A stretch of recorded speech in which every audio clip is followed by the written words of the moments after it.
Сайн бацгаана хүүхдүүдээ өнөөдөр бүгдээрээ J-7-ны шүлэг загас хаана унтдаг вэ шүлгийг хамтдаа уншиж сурцгаая.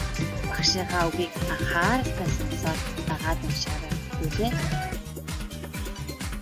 Би болохоор загас чи хаан чухам унтдаг юм бэ?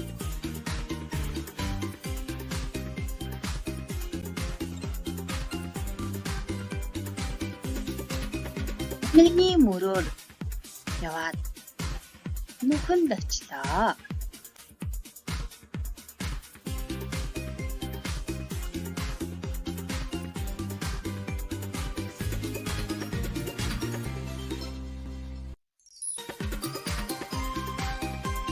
Мөрөөр яваад айлд очлоо. Хэрэмний мөрөөр яваад модны хоног руу оржээ.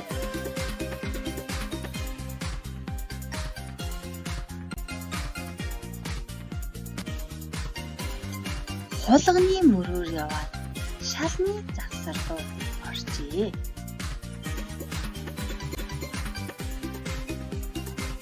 Харин загас чиний мөрийг хайгаад олсонгүй. Харанхуй болохоор загас чи чухам хаана унтдаг юм бэ? Зүдээ шүлгээ дахиад ихнээс нь уншаарай.